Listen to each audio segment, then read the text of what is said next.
En ella vive la persona más poderosa del mundo. Es un centro de poder militar mundial. Y es una de las fortalezas más protegidas jamás construidas. Pero detrás de las columnas clásicas y sus exuberantes prados verdes, hay secretos. Secretos tan llamativos. Algunos sistemas se instalaron tras el 11 de septiembre, pero no quiero hablar de eso. Tan polémicos. Estaban junto al presidente y ni siquiera habían sido invitados. Tan peligrosos. En el caso de que surgiese alguna amenaza, hay formas de trasladar al presidente por la Casa Blanca. Que no pueden desvelarse al público. La Casa Blanca es la meca de todos esos locos que quieren acabar con el presidente y pueden intentar entrar. Es la más pública de las residencias particulares y el más privado de los edificios públicos. La Casa Blanca ha sido el domicilio y el despacho de todos los presidentes estadounidenses. Pero en ella vive también su familia. Es como vivir en un museo, es la mejor forma de describirlo. Es un poco difícil considerarla tu hogar. Lo más difícil es adaptarse a la prensa y a todo el movimiento de gente. Para llegar al despacho de mi padre, tenías que pasar por la sala de prensa. Siempre sabían dónde estabas y qué estabas haciendo, e informando de todo ello. Solía pasar ante la Casa Blanca como cualquier otra persona. Miraba tras las verjas y las puertas y me preguntaba qué diablos harán ahí dentro. Y 10 meses más tarde estaba allí dentro porque mi padre se había convertido en el presidente de los Estados Unidos. No tenía ningún sentido. Los Nixon se habían marchado muy deprisa, inesperadamente. Nadie esperaba su dimisión.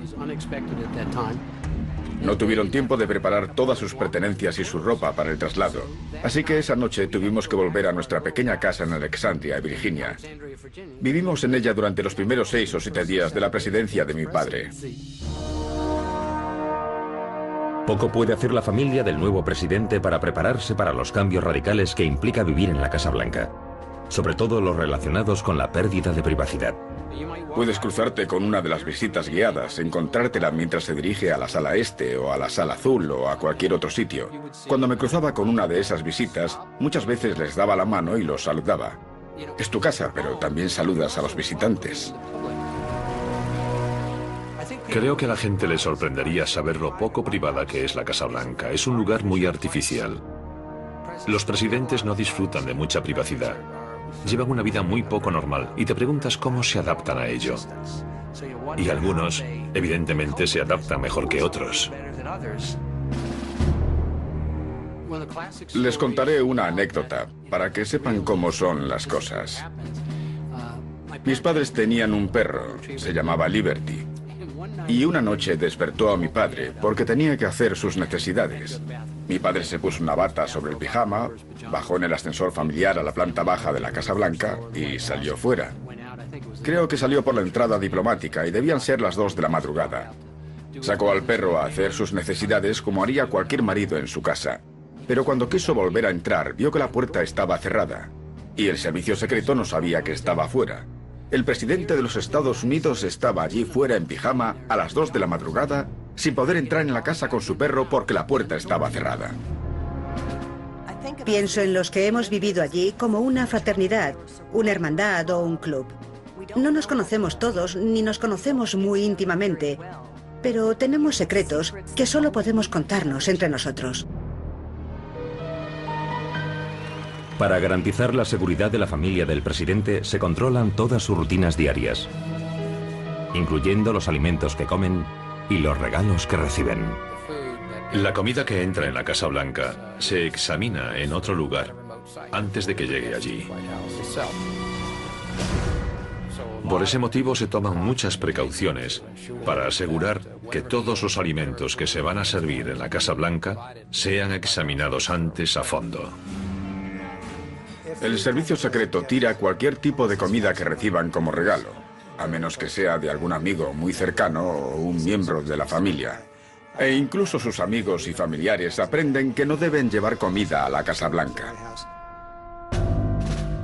La protección de las personas que viven y trabajan en la Casa Blanca no solo incluye los alimentos que consumen, sino incluso el aire que respiran. Cuando alguien entra en la Casa Blanca, no solo pasa automáticamente por un detector de metales, también pasa por un detector de sustancias radioactivas. El aire de la Casa Blanca se filtra y además su presión se aumenta para poder expulsar cualquier elemento biológico que pueda ser introducido. El ala oeste cuenta con detectores de radiación. Lo sé porque mientras guiaba una visita por el ala oeste, creo que el servicio secreto recibió una alarma silenciosa o un aviso por los auriculares y bloquearon la zona. Nos dijeron que alguien había introducido alguna forma de radiación y tenían que averiguar de qué se trataba antes de permitirnos seguir adelante o abandonar aquella zona. Resultó que alguien estaba recibiendo radioterapia. Fue muy interesante comprobar que disponen de ciertas medidas de seguridad que no comparten con el resto del personal.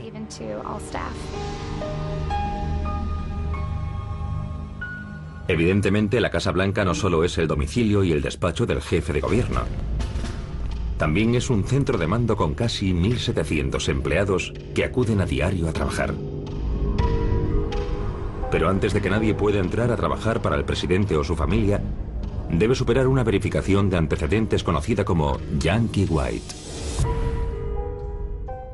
Para que alguien pueda entrar habitualmente en la Casa Blanca, antes debe superar un proceso de aprobación del servicio secreto que examina a fondo su pasado.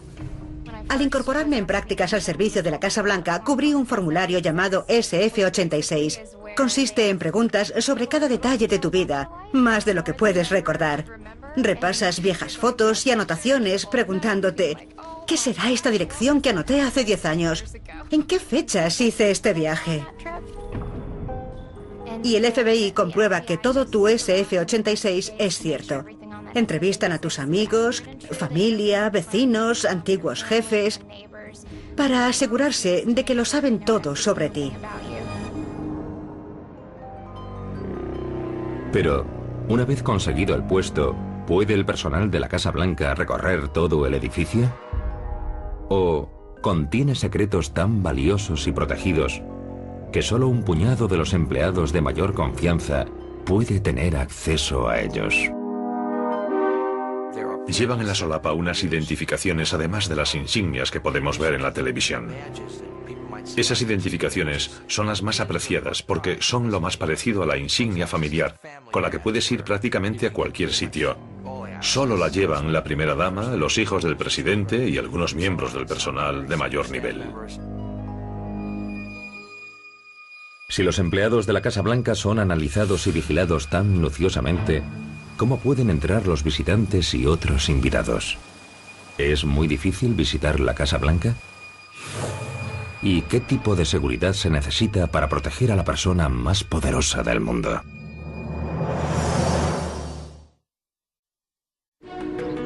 La Casa Blanca es el domicilio de una de las familias más protegidas del mundo. Pero también es la única residencia de un jefe de Estado que está abierta al público. Aunque la seguridad se ha ido reforzando con los años, el interés por visitar el número 1600 de la Avenida Pensilvania existe desde hace varios siglos. Si el libro de los secretos de los Estados Unidos incluyese un párrafo sobre la Casa Blanca, probablemente se referiría a las medidas de seguridad, ya que se la solía considerar la casa del pueblo. Hace años los presidentes alternaban con personas normales que llegaban hasta la Casa Blanca, entraban y charlaban con el presidente. El hurto de recuerdos ha sido un problema en la Casa Blanca durante sus 2 siglos de historia. Tras la segunda toma de posesión de Lincoln, algunas personas cortaron las cortinas. Debían llevar encima navajas y cosas así. Cortaron pedazos de alfombra. Fue un verdadero saqueo. Lo crean o no, incluso personas famosas se han presentado en la Casa Blanca sin invitación. El 21 de diciembre de 1970, Elvis Presley apareció por la puerta pidiendo ver al presidente Nixon.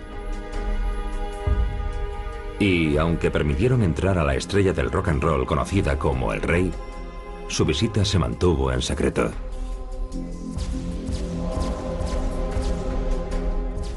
Se mantuvo en secreto porque Nixon no quería que el público supiese que se reunía con Elvis.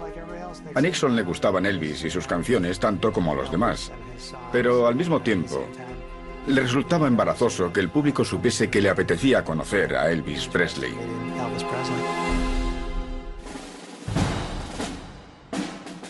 Pero para los miles de personas que visitan la Casa Blanca cada año, el acceso a ciertas zonas de la casa y al presidente está estrictamente prohibido.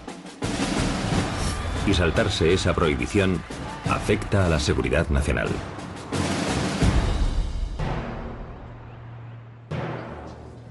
El 24 de noviembre de 2009, 400 invitados asistieron en la Casa Blanca a una cena de Estado en honor del primer ministro de la India. Entre los asistentes se encontraban Tarek y Michael Salahi. Según la Casa Blanca, no habían sido invitados. Pero si fue así, ¿cómo lograron superar uno de los sistemas de seguridad más estrictos del mundo? ¿Cómo pudo un matrimonio normal superar varios controles de seguridad y cruzarse con docenas de agentes de seguridad vestidos de civil y uniformados y el servicio secreto? En la primera puerta dimos nuestros nombres y enseñamos nuestros carnés de identidad. El agente del servicio secreto de la primera puerta no encontró nuestros nombres en la lista de invitados, pero nos dijo que siguiésemos hasta el segundo control, y eso hicimos. En el primer puesto de control, situado en el cruce de las calles E y 15, se produjo una situación muy confusa. Una persona decidió que aquellas personas parecían invitados. No puedo explicarlo de otra manera. Tras lograr acceder a los terrenos de la Casa Blanca, los Salahi superaron un segundo control de seguridad situado cerca del edificio principal. Estábamos haciendo cola y conocimos a Katie Couric. Nos pusimos a charlar con ella y llegó nuestro turno. Era otro control del servicio secreto. Y el agente encargado no iba de uniforme. Iba vestido con traje y corbata. Tenía una lista e iba comprobando a todos los invitados. Presentamos nuestros carnés de identidad, dimos nuestros nombres y nos dejó cruzar el segundo control.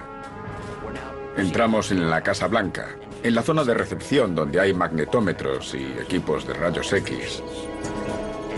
Examinaron el bolso, pasamos por el detector de metales. Superamos esos controles y nos dejaron entrar. Nos hicieron ponernos en otra cola que iba hacia la alfombra roja de la Casa Blanca, donde anuncian a los invitados. El señor y la señora Salahi. Es una sensación increíble y un honor estar en la Casa Blanca, especialmente ser anunciado por la Casa Blanca, ser recibido por la Casa Blanca. En ese momento, todo aquello nos parecía mejor que nuestra boda.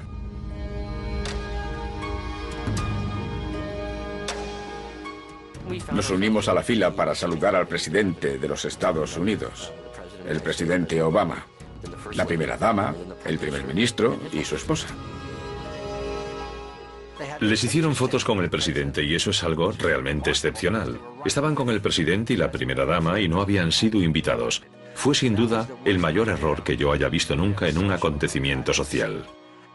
Y causó un gran revuelo. Algunas personas dimitieron y otras fueron despedidas por lo que ocurrió.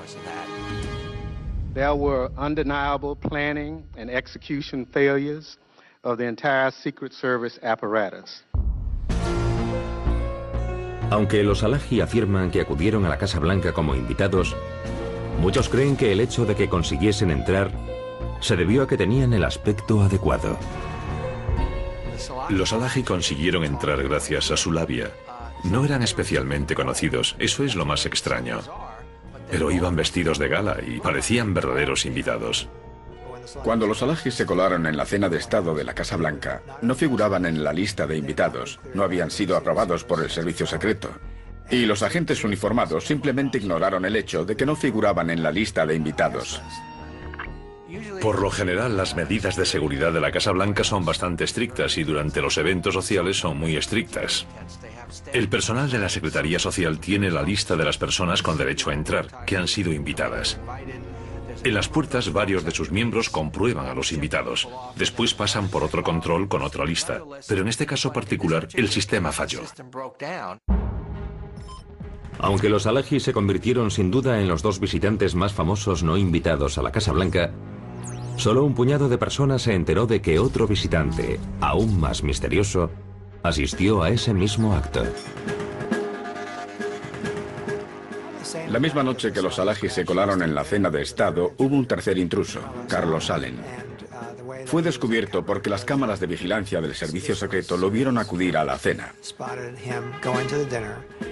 Nadie sabía quién era, pero sabían que no figuraba en la lista de invitados. Finalmente se descubrió quién era. Se había colado con la delegación india. Fue a la Casa Blanca y el servicio secreto ignoró de nuevo que no figuraba en la lista de invitados.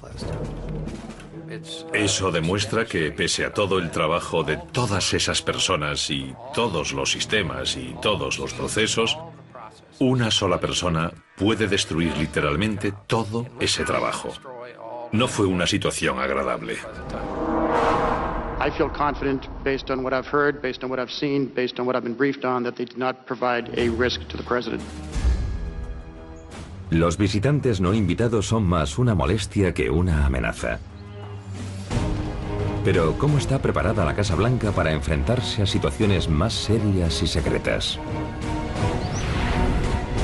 ¿Con qué habitaciones y túneles cuenta dentro de sus muros para ayudar a proteger al presidente y a la nación durante un ataque letal? Es uno de los centros de reunión de servicios de inteligencia más importantes del mundo. La sala de crisis está situada en el ala oeste, justo debajo del despacho oval, y puede emplearse como centro de comunicaciones. En él, el comandante en jefe de los Estados Unidos puede supervisar y controlar los recursos bélicos de los Estados Unidos en todo el mundo. Cuando un nuevo presidente es elegido, una de sus primeras reuniones informativas es sobre la sala de crisis, cómo funciona y la información que recibe. El señor Obama, por ejemplo, en su primer día en el cargo, se reunió en la sala de crisis con algunos de sus asesores militares. Suele tenerse una percepción errónea sobre lo que ocurre ahí abajo. Se cree que no es más que una sala de reuniones, pero en realidad es más que eso. Es un centro de los servicios de inteligencia. La sala de crisis mide aproximadamente 465 metros cuadrados y sus recursos tecnológicos son, por el momento, alto secreto. El presidente no podría hacer su trabajo sin la sala de crisis de la Casa Blanca. En primer lugar, es el centro de alerta. La mayor responsabilidad de su personal es asegurarse de que el presidente sepa lo que está pasando en todo el mundo. En segundo lugar, es una sala de reuniones, ya sea durante una crisis o para reunirse con sus asesores en un lugar totalmente seguro. En tercer lugar, es su centro de comunicaciones, y desde él, el presidente puede ponerse en contacto con el primer ministro británico, con los sistemas de comunicación de la CIA o del Departamento de Defensa, lo que él decida.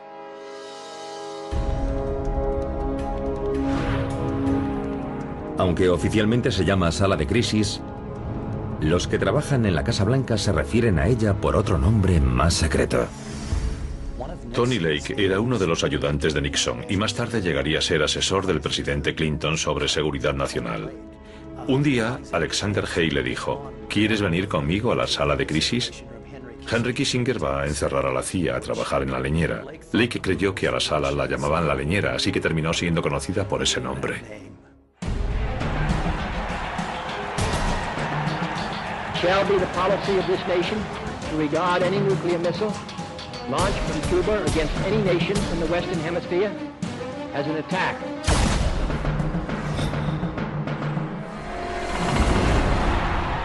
Fue la desastrosa invasión de Bahía de Cochinos en 1961 lo que llevó al presidente John Fitzgerald Kennedy a crear la sala de crisis como una forma de mejorar la comunicación en tiempo real con los servicios de inteligencia durante las situaciones de crisis.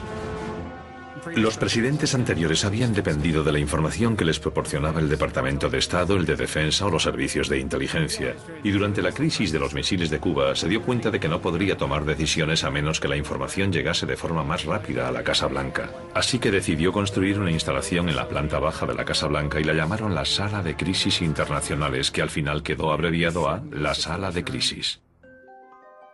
El asesor sobre seguridad nacional, McGeorge Bundy, equipó el centro con la última tecnología, incluyendo una línea directa con el Kremlin soviético.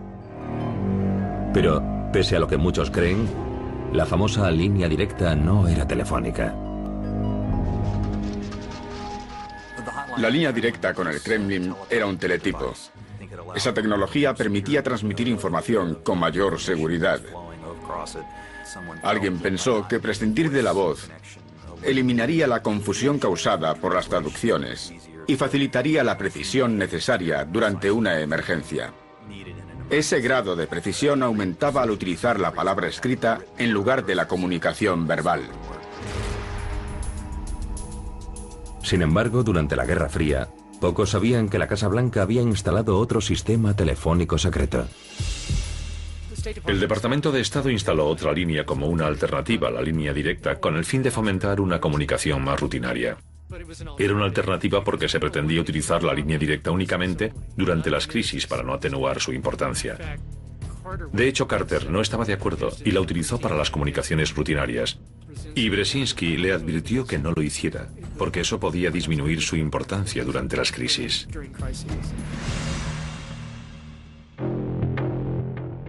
Al igual que el resto de la Casa Blanca, la sala de crisis ha sido reformada y reconstruida. Y ha aumentado de tamaño, alcance y relevancia estratégica a medida que las amenazas a la nación cambiaban.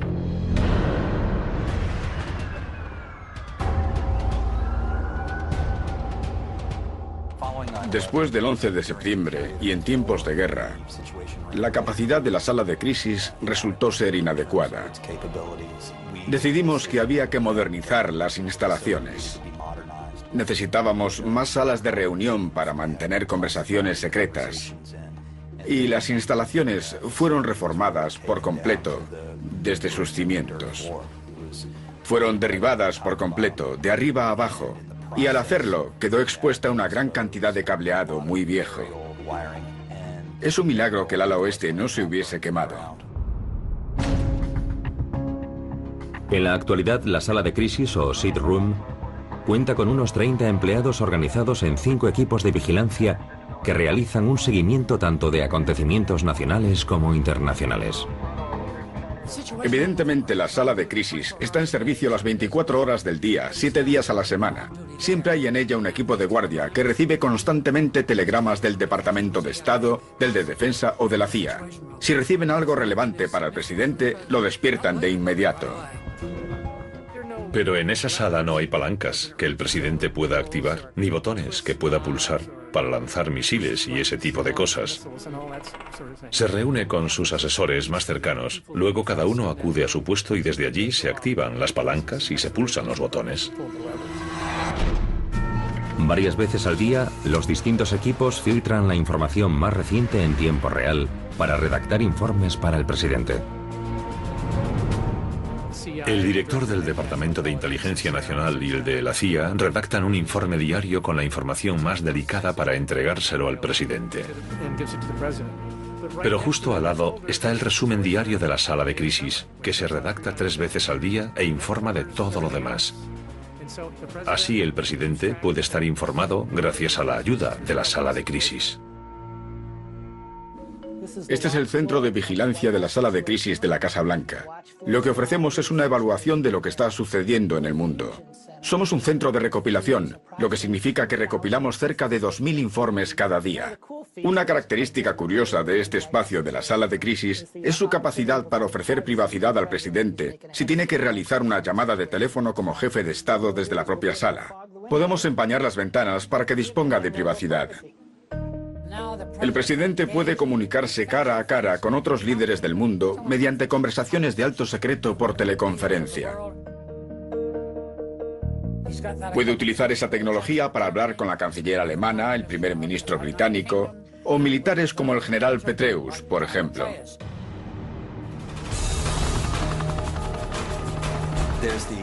Todos conocemos la famosa foto en la sala de crisis del presidente Obama y la secretaria de Estado Clinton y el resto del personal durante la misión contra Osama Bin Laden. La sala de crisis permite ver transmisiones en directo. Creo que ningún otro líder en el mundo tiene acceso a las comunicaciones y las capacidades tecnológicas que están a disposición del presidente de los Estados Unidos. Y así es como debe ser. Pero por mucha ayuda que la sala de crisis pueda proporcionar al presidente durante una crisis nacional, ¿es segura la Casa Blanca ante un ataque físico?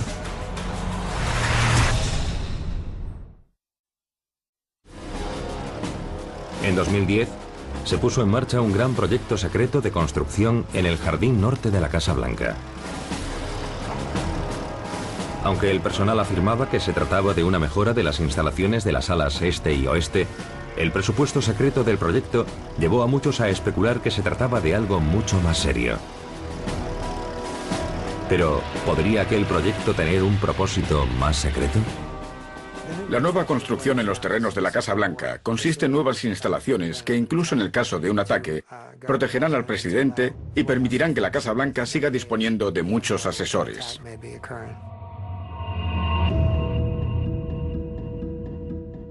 Gran parte de la información sobre la seguridad y la protección del presidente y la Casa Blanca deben permanecer en secreto.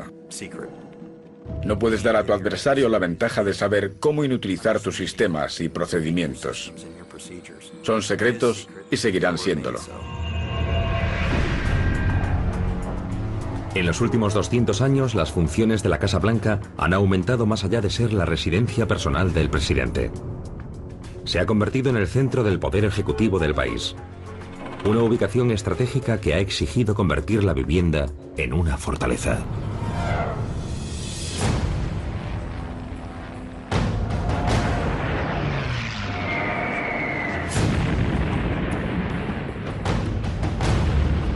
December 7th, 1941, a date which will live in infamy.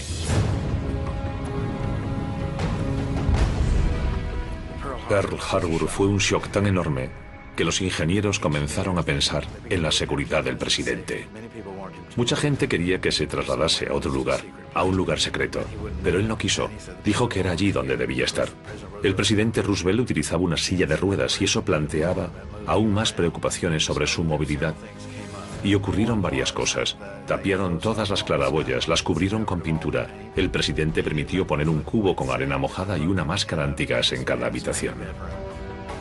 Pero lo que nunca se modificó fue el color del edificio, ni siquiera en tiempos de guerra. Pidieron al presidente Roosevelt que les dejase pintar la casa con colores de camuflaje y les dijo que no podían hacerlo.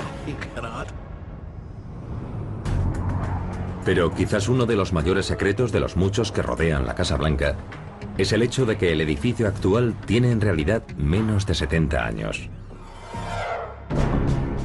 Pues a finales de los años 40 fue drásticamente remodelado por el presidente Harry Truman. El piano de Margaret, la hija de Truman, atravesó 2 tablones del suelo. Y Truman decidió que se marchaban. Se trasladaron a la Casa Blair y toda la Casa Blanca fue revisada. Uno de los ingenieros que inspeccionaron la Casa Blanca me dijo que uno podía moverse entre el techo de escayola y la estructura de madera de la sala este.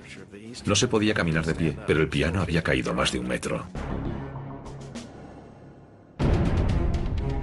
Después de conseguir fondos del Congreso, Truman autorizó que el interior del edificio de 147 años fuese derribado y reconstruido meticulosamente según los planos originales.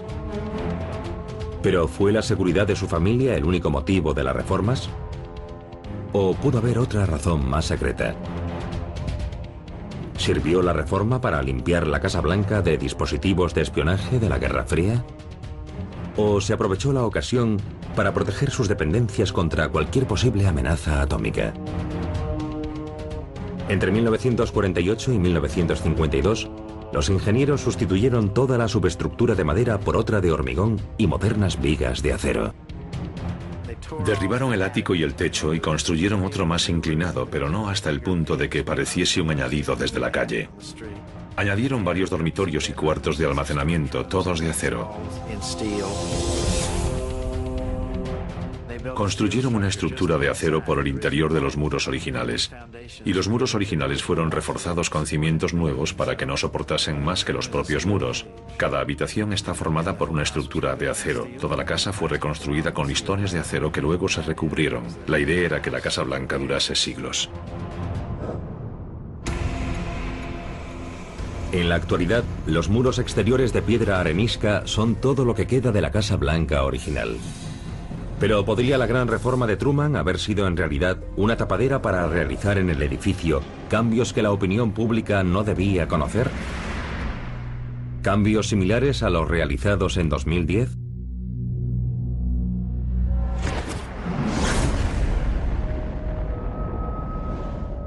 La investigación sobre los efectos de una explosión similar a la de Hiroshima en el punto medio de la avenida Pensilvania sugiere que la Casa Blanca sufriría menos daños que el edificio del Capitolio gracias al hormigón armado, su menor altura y los grandes edificios que la rodean.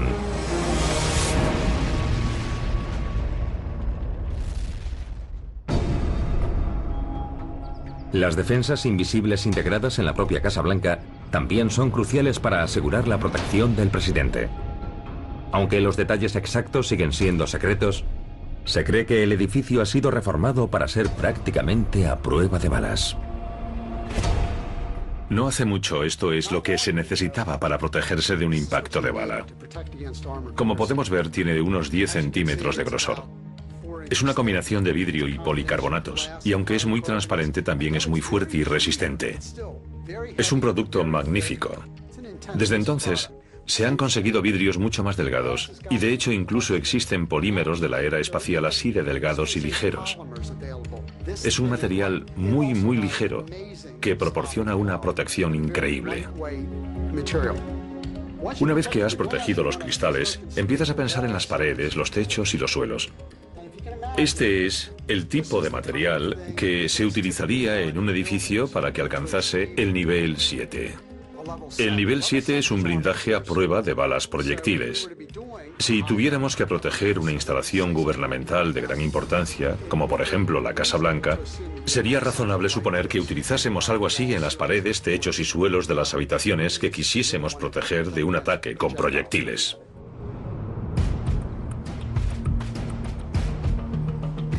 ¿Es posible que el presidente esté reforzando aún más la Casa Blanca?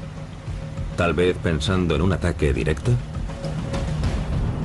Aunque la Casa Blanca está protegida contra ataques bélicos, ¿cuál es el grado de vulnerabilidad del presidente y su familia ante un intento de asesinato? En la era del terrorismo y los asesinatos políticos, ¿es segura la Casa Blanca? ¿Cuenta con medidas secretas para proteger al presidente y a su familia? La Casa Blanca es una especie de meca para todos los locos del mundo que quieren atentar contra la autoridad. El presidente es su mayor objetivo y pueden presentarse en la Casa Blanca e intentar entrar. El servicio secreto afronta esas amenazas sin tener en cuenta si el objetivo es el presidente, los miembros de su familia, el vicepresidente o la propia Casa Blanca. Se las toma muy en serio e investiga para saber exactamente cuál es esa amenaza y cómo neutralizarla. Las primeras líneas de defensa de la Casa Blanca contra los intrusos son los factores visibles de disuasión, como la reja de hierro que rodea su perímetro y los guardias que patrullan por los jardines. Pero también cuenta con medidas de seguridad ocultas. Los terrenos de la Casa Blanca están protegidos por sensores de todo tipo, que detectan calor, movimiento. Si detectan algo, el servicio secreto acude de inmediato. Más concretamente, los encargados de proteger la Casa Blanca y sus terrenos son los agentes uniformados del servicio secreto. Cuentan con perros que atacan a los intrusos. Si es necesario, dispararán al intruso para matarlo. El servicio secreto es una de las organizaciones más profesionales. Arriesgan su vida a diario para proteger al presidente.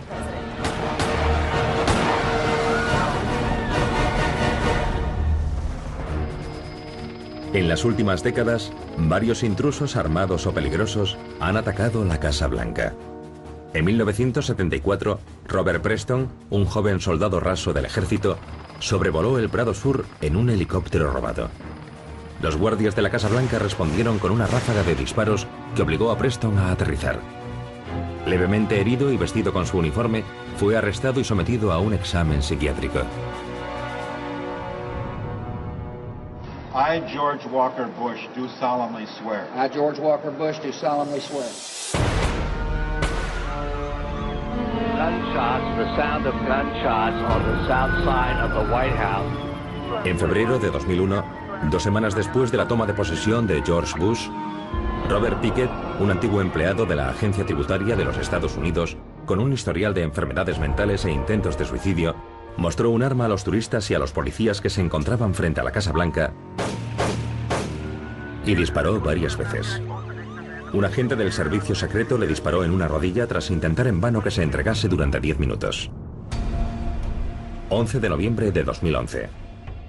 Óscar Ortega Hernández, de 21 años y natural de Idaho, disparó un fusil de asalto semiautomático desde un coche en marcha. Las balas impactaron cerca de las dependencias residenciales. Alguien realizó varios disparos contra la Casa Blanca. Afortunadamente, la zona contaba con el nivel de protección adecuado, y eso evitó que los proyectiles penetrasen en la Casa Blanca.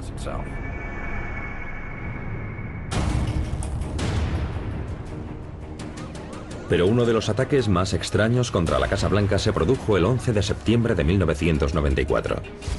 Poco antes de la medianoche, Frank Corder, un veterano del ejército de 38 años que padecía una depresión, robó una avioneta Cessna y emprendió el vuelo hacia la Casa Blanca.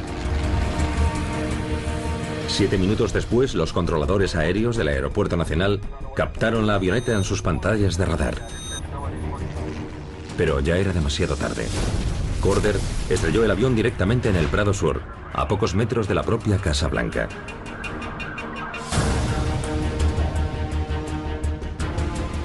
Aunque los informes indicaron que Corder se había suicidado, muchos creyeron que su avión había sido derribado. ¿Podría haber, como algunos especulan, misiles antiaéreos en la parte superior de la Casa Blanca?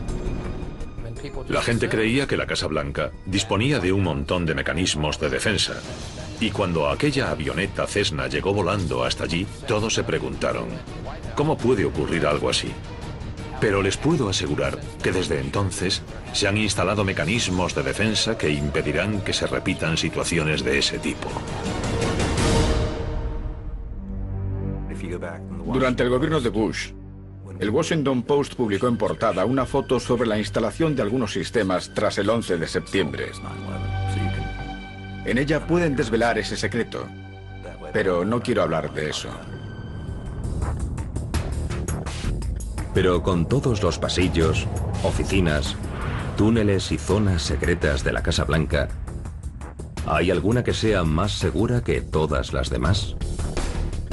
¿Un lugar al que el presidente y su familia pueden acudir en caso de una emergencia nacional? Obviamente no puedo entrar en detalles, pero le diré que hay formas de trasladar al presidente y a su familia por la Casa Blanca en caso de una amenaza. Hay quien cree que la zona más segura de la Casa Blanca es la instalación secreta subterránea ubicada debajo del ala este. El Centro Presidencial de Operaciones de Emergencia, o PEOC, por sus siglas en inglés. Fue construido por el presidente Franklin Roosevelt como refugio antiaéreo durante la Segunda Guerra Mundial y fue diseñado para resistir un ataque nuclear.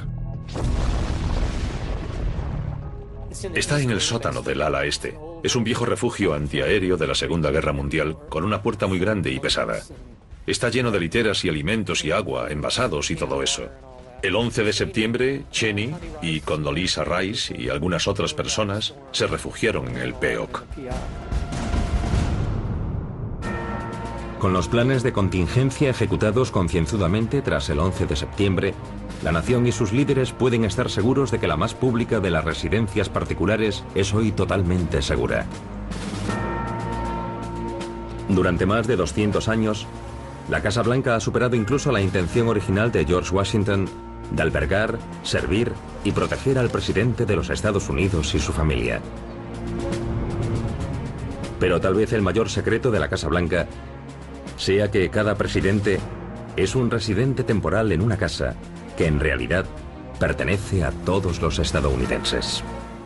Considero una bendición que mi familia tuviese el privilegio de vivir en ella durante una época irrepetible. No es nuestro hogar, es el hogar de los estadounidenses. La aprecias y la disfrutas, pero debes respetarla. No es el hogar de la familia del presidente, es el hogar de los Estados Unidos.